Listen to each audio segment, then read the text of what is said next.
In the break room, my coworker loudly mocked, "Oh look, Miss Overachiever thinks she's gonna be VP someday."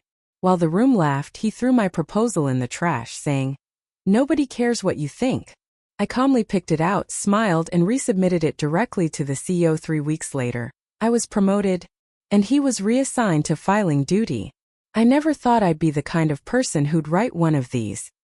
But after everything that happened, after the way things turned around, I needed to get it out. It started with a project. A big one. I work or used to work in a logistics company in St. Louis. It's not a glamorous job, but it paid the bills. I was in project management, mainly focused on proposals and internal process improvements. I've always been someone who works hard. I'm not the loudest, I don't go to the happy hours, and I don't join the gossip circles in the break room. I like doing the work. That's all. So when I got assigned to lead a proposal to improve warehouse operations across 3 states, I took it seriously. I knew it was important and I wanted to prove myself. I studied vendor data, drove out to 2 of the warehouses myself, talked to floor managers, watched workflows, wrote up the pain points, and built solutions. I made the numbers work. I stayed up late rechecking every piece of data. I skipped out on dinners and weekends to make it solid. I submitted the finished proposal to my department lead, Kyle. Kyle is the kind of guy who doesn't like when people don't suck up to him. He's loud, cocky, and he plays the politics game hard. He's also been there longer than me, so people let him get away with a lot. He's the kind of guy who makes dumb jokes in meetings, talks over women, and calls himself a realist when he's really just rude. The next morning, I walked into the break room around 9 a.m. Just wanted coffee. I had my mug in one hand, and I was halfway to the machine when I heard him. "Oh look, Miss Overachiever thinks she's gonna be VP someday." I stopped. Everyone laughed. Like full-on laughed. Some of them were people who'd smiled at me before in the hallway. A few looked down like they were embarrassed, but no one said a thing. Then Kyle walked over to the counter, where I'd left my folder, the same one I'd submitted the day before. He picked it up, waved it around like it was trash, and said, "Nobody cares what you think." Then he dropped it straight into the break room trash can and walked out. People were still chuckling as I walked over and picked the folder out of the trash. I didn't say a word. I just smiled, looked at it, and walked back to my desk. I sat down, cleaned the folder off, and opened my email. Our CEO, Mark Rollins, was known to sometimes answer direct messages. He'd sent out company-wide notes before saying he welcomed input, especially from project teams. I figured, what do I have to lose? So I wrote to him. I explained the project. I mentioned that I'd done extra research and visits. I didn't mention Kyle by name, but I made it clear that I didn't feel like my proposal was given a fair shot. I attached the proposal and said that if he had the time, I'd really appreciate a quick review or redirection. Then I hit send. I didn't expect anything, but I didn't regret it either. Felt better than doing nothing. A few days passed. I didn't hear back. Kyle didn't mention the proposal again. I kept my head down and worked on smaller stuff. He still made comments during meetings, but nothing as bold as the break room. Then, 3 weeks later, I got a calendar invite. It said, "Meeting with CEO, COO, and HR proposal discussion." My heart dropped. I thought maybe I was getting disciplined. Maybe Kyle had found out and complained. I almost canceled it, but I didn't. I went into the meeting room and sat down. Mark Rollins walked in first. He gave me a firm handshake and said, "Thank you for sending that to me." I read it twice. I blinked. Twice? The rest of the meeting was a blur. They loved the proposal, said it was sharp, practical, and could save the company millions. They asked how I came up with parts of it. They told me they were going to implement several of the steps in phases. Then Mark leaned in and said, "We want you to manage the implementation." I didn't know what to say. I just nodded and said, "Thank you." Then came the bombshell. They promoted me senior operations manager. A raise, my own team, new office. They said I'd report directly to the VP of logistics from then on. I walked out of that room in a daze. And Kyle? He got reassigned. He wasn't fired. That would have been too easy. Instead, he got moved to a different floor, records and filing. No team. No projects. Just paper and silence. Word got around quick. I never said a word to him about it. I didn't need to. The day after the promotion, I packed up my old desk quietly. I didn't make an announcement. Didn't throw a party. I just moved my things into the new office on the second floor. People noticed. Some coworkers who had laughed in the break room suddenly started acting different. I got awkward smiles in the hallway. Fake nice compliments like, "Wow, that happened fast." Or "You must have really impressed them." But I wasn't in the mood to forgive. I saw how quick they were to join in when Kyle mocked me. I remembered their faces. I didn't trust any of them anymore. Kyle didn't say a word to me for over a week. Then one morning, I was walking into the building and saw him in the lobby, standing by the front desk with a stack of folders in his arms. His shirt was wrinkled. He looked tired. "Enjoying your new throne," he muttered as I passed. I stopped. "Turned slowly. You mean the one you tried to throw in the trash?" I said. His face flushed red, and he looked like he wanted to say something more. But I didn't wait around. I walked straight to the elevator. The weeks that followed were harder than I expected. Leading a team meant dealing with more than just numbers. Some people didn't take my authority seriously. One of my new direct reports, Alan, had been with the company 10 years and clearly thought the job should have gone to him. During our first team meeting, he kept cutting me off, explaining things I already knew like I was a trainee. Afterward, he cornered me in the break room. "I'm just saying don't take it personally if some of us are still adjusting," he said. "Not everyone gets handed a promotion from the CEO overnight." I stared at him. "You think I didn't earn it?" He shrugged. "Just saying it's unusual." That was when I knew Kyle wasn't the only one who felt threatened. I started keeping detailed records of every meeting, every email. I watched how they moved.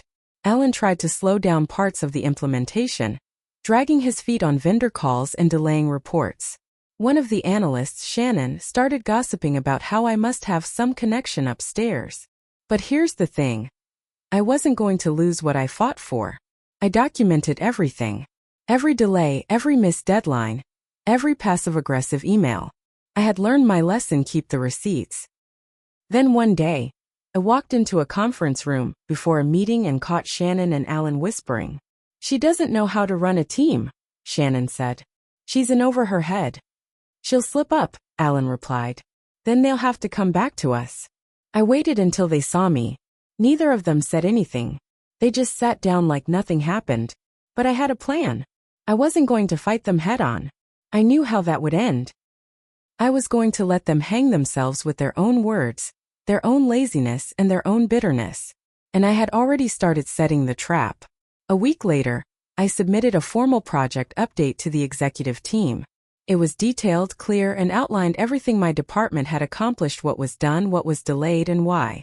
But I did something extra. In a separate section titled Department Risks, I added documented notes. Unreturned vendor calls by Alan, repeated data errors in reports from Shannon, missed deadlines with timestamps, and screenshots of email chains showing passive resistance. I didn't name call. I just laid out facts. I knew the execs were watching this rollout closely. It was high stakes, millions of dollars. They needed to know who was pulling their weight and who wasn't. That Friday, the VP of Logistics called a meeting. Just me, him, Alan, and Shannon. The tension was thick. Alan sat back in his chair like he was already annoyed to be there. Shannon avoided my eyes. The VP didn't waste time. "We're reviewing the execution delays on Phase 2. There are concerns about accountability," he said, flipping through printed documents. Alan jumped in fast. "With all due respect, the delays weren't because of us. We've had mixed messaging, changing instructions." I spoke up. "Actually, there haven't been changes. Everything is documented. I sent updates weekly. What I've shared with you all today is consistent with those records." The VP raised an eyebrow. "So you're saying the missed tasks were due to inaction?" "I'm saying the records speak for themselves," I said calmly. He turned to Alan and Shannon. "Then I expect a detailed explanation in writing by Monday morning." They both nodded, visibly shaken. After the meeting, Alan cornered me again just like before. "You think you're smarter than everyone, don't you?" he hissed. I looked him straight in the eye. "No. I just pay attention. You should try it."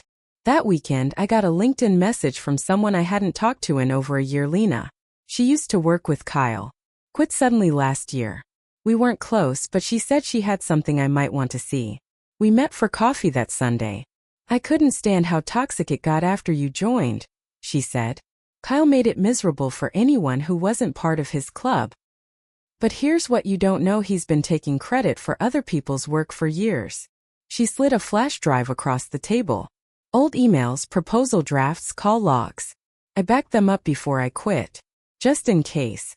He stole a pitch I made for a Midwest expansion plan, claimed it as his and got a bonus for it. I sat there stunned. It wasn't just that Kyle had treated me like garbage. He'd been doing this to others for years and getting away with it. Until now. I spent that night going through the files Lena gave me. She wasn't exaggerating. There were emails between Kyle and other employees. Clear signs of manipulation. Even documents he edited and sent under his name.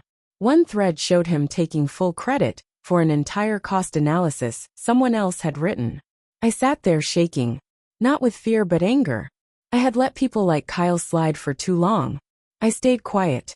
Took the high road. But not this time. Monday morning I emailed HR. I laid out what Lena gave me. I attached key files, timestamps, and a timeline. I told them I didn't want revenge, I wanted the record corrected. And I wanted them to know who they'd been protecting. 2 days later, HR launched an internal audit. It got quiet in the office. Real quiet. Shannon stopped coming to meetings. Alan was cold and stiff in every interaction. Kyle, he completely vanished. Just gone from his desk. No one saw him for a week. Then the hammer dropped. A company-wide memo went out from the CEO. Due to ongoing internal investigations and serious policy violations, Kyle was terminated effective immediately. There was no thank you, no farewell. Just gone. But it wasn't over. A second memo announced that Shannon and Alan were being placed on performance review status for failure to meet expectations in critical project work. I knew that meant they were being watched closely and they knew it too. But what hit hardest was when HR asked me to join a meeting with legal. Apparently, one of the projects Kyle stole, Lena's Midwest expansion plan, had been pitched to a partner company months ago. That partner now wanted to sue for breach of IP terms, since the plan wasn't properly credited. HR wanted me to provide a statement. I agreed, of course. But it felt heavy. That's when something I didn't expect happened. The CEO called me into his office. "You've done a lot of good here," he said. "But I'm going to be honest. If you'd brought this to us sooner, we might have stopped this earlier. Kyle hurt more than just you." He was right. I've been focused on my own survival, on just getting through the day. But maybe if I'd spoken up earlier, Lena wouldn't have had to quit. Others wouldn't have been dragged down. Still, I stood my ground. I tried. I sent you that proposal because no one else would listen. And no one believed me when Kyle humiliated me in front of everyone. I had to prove it myself. He nodded. "I know. And you did. That's why we're moving you again." I thought he meant I was getting demoted. But then he smiled slightly. "You're going to lead process development across all logistics divisions. VP level responsibility. We'll talk title later." My heart stopped. "You earned it. Just don't stay silent next time. People like Kyle thrive in silence." I left that meeting feeling powerful but not proud. Because the truth is, I had let bitterness push me harder than ambition. I kept files, set traps, and maybe I had to, but it changed me. I wasn't the same quiet worker who just wanted to be seen. I had become someone who saw everything and made sure others did too. As for Kyle, last I heard, he tried to apply to another company in the area. Word traveled fast. No one touched him. Not after what came out. Shannon quit quietly a month later. Alan? He tried to stick it out, but he was let go during restructuring. And me? I kept moving. Kept building. But I never forgot what that breakroom moment felt like, standing there, holding my coffee, while everyone laughed. They thought it was just a joke. But it was the moment everything changed.